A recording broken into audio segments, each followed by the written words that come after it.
न्यायपालिका और कार्यपालिका यानी सरकार में तनातनी किसी से छुपी नहीं है।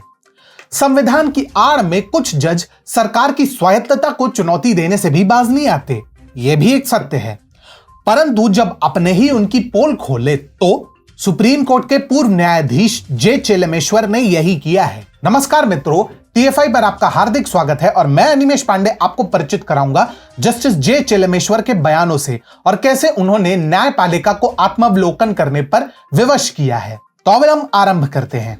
इन दिनों न्यायाधीश लोकतंत्र की अवस्था के नाम पर कुछ अधिक ही चिंतित दिखाई देते हैं। काम होना हो, जनता को न्याय मिले ना मिले, परंतु न्यायपालिका की स्वायत्तता को कुछ नहीं होना चाहिए। इसी पर जस्टिस जे चेलमेश्वर ने अलग रुख अपनाया है। बातों ही बातों में जस्टिस चेलमेश्वर ने यह सिद्ध किया कि क्यों कभी कभी न्यायाधीशों को अपनी क्षमता पे भी ध्यान देना चाहिए और सब कुछ सरकार के भरोसे नहीं छोड़ना चाहिए।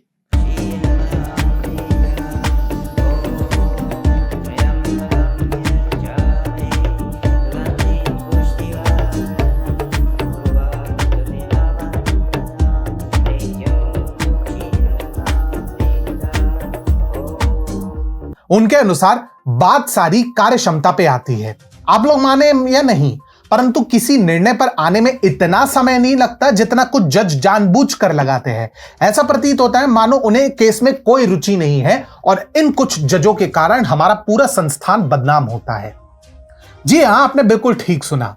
काफी समय बाद सुप्रीम कोर्ट के पूर्व न्यायाधीश ने इस बात को स्वीकारा है कि किस भांति कुछ केस वर्षों तक लंबित पड़े रहते हैं, चाहे सभी साक्ष्य याची के पक्ष में हो या नहीं। ज्यादा दिनों की बात नहीं है, कुछ दिनों पूर्व एक व्यक्ति जो सुप्रीम कोर्ट में याचिका करता था वह न्याय की आस लगाए मृत्यु लोक पहुंच गया। तो इसमें चिंताजनक बात क्या है?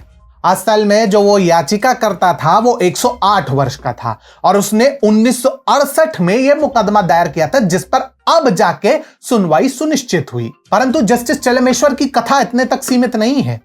जब एनजेएसी के विरुद्ध सुप्रीम कोर्ट के अधिकांश न्यायाधीशों ने मोर्चा खोला था तो अंतिम निर्णय में केवल जस्टिस चेलमेश्वर थे जिन्होंने एनजेएसी को न्याय सम्मत एवं संवैधानिक बताया और उन्हें इस कमेटी के गठन से तनिक भी आपत्ति नहीं थी। बता दें कि जस्टिस चेलमेश्वर ने 2018 में सेवानिवृत्ति ली थी। परंतु जस्टिस चेलमेश्वर इतने पर ही नहीं रुके।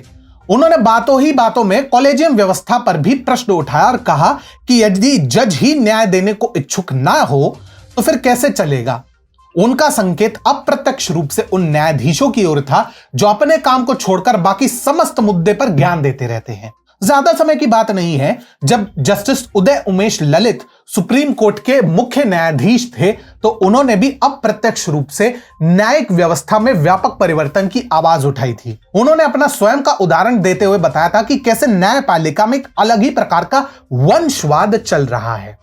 यह इसलिए भी महत्वपूर्ण है क्योंकि विगत कुछ माह से सुप्रीम कोर्ट की वर्तमान पीठ ऐसे ऐसे निर्णय ले रही है जो न्याय के विषय पर उनकी प्रतिबद्धता को संदेह के घेरे में डाल रहा है। चाहे नुपुर शर्मा प्रकरण पे अनर्गल प्रलाप करना हो या फिर आईआईटी बॉम्बे में दर्शन सोलंकी की आत्महत्या को अनावश्यक तूल देना हो, सुप्रीम कोर्ट की वर्तमान पीठ कई कारणों से आलोचना के घेरे में है। और अभी तो हमने मोहम्मद जुबैर को जिस प्रकार से साक्ष्य होने के बाद भी जस्टिस डी.वाई. चंद्रचूड़ द्वारा रिहा करवाया गया, उस पर चर्चा भी नहीं की है।